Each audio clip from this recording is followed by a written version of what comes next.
Health పాలసీపై BRS BJP ఆరోపణలకు counter ఇచ్చారు మంత్రి శ్రీధర్ బాబు. లక్షల కోట్ల కుంభకోణం అంటూ రెండు పార్టీలు కలిసి డ్రామా ఆడుతున్నాయన్నారు. పాలసీ లేకుండానే సొంత ప్రయోజనాల కోసం కంపెనీలకు బీఆర్ఎస్ ప్రభుత్వం భూములు ఇచ్చిందన్న ఆయన గత ప్రభుత్వం టైటిల్ ఇచ్చిన భూములపై విచారణ చేస్తామన్నారు.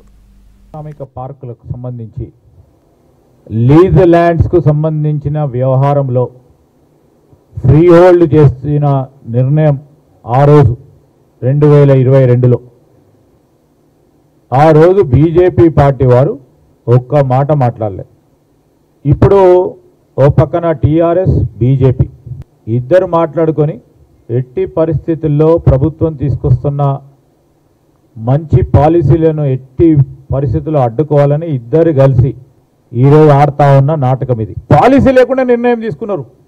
అదేవిధంగా Jeedimetla IDA Nacharam, IDA Mancherial, IDA Patancheru, అదేవిధంగా JK Power Transformers, South India Research Institute Private Limited, అది సిరీస్కి సంబంధించి industrial land converted to multi use. వీళ్ళు మమ్మల్ని అడిగేది పాలసీ లేకుండా కన్వర్షన్ చేస్తూ ఇంకా కూడా వ్యక్తిగతంగా వారికి సంబంధించిన దగ్గర మిత్రులు ఆ రోజు క్యాబినెట్ సబ్ కమిటీకి సంబంధించి నిర్ణయం తీసుకోబోతున్నారని చాలామంది పెద్దలు భూములకు సంబంధించిన వ్యవహారంలో ఉన్నదని మాకు విషయం చాలామంది చెప్పారు. దాని పరంగా కూడా మేము పరిశీలన చేస్తూ ఉన్నాం. విచారణ జరిపి మీకు పూర్తి స్థాయిలో వాస్తవాలను మీ ముందు పెట్టడం జరుగుతుంది. ఇప్పుడు మతలబు ఉందని మేమేమో పాజిటివ్ వేగా పోయినాం. మతలబ్ అంటే నిజంగానే ఏదైనా మతలబ్ వాళ్ళు చేసిండ్రేమో అని చూడడానికి ప్రయత్నం చేస్తూ ఉన్నాం.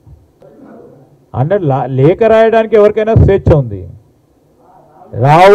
రాహుల్ గాంధీ గారికి రాయమేమనండి, ఎవరికైనా రాయమని చెప్పండి, వారికి స్వేచ్ఛ ఉంది. రాయడంతో ఏమీ అభ్యంతరం లేదు.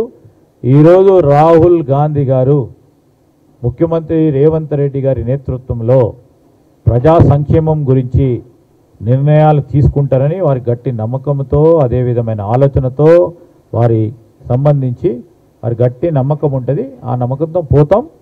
రేపు దీన్ని లేఖ రాసే అనేక సందర్భాల్లో లేఖలు రాస్తూనే ఉన్నారు. ఒకసారి రాసినరా?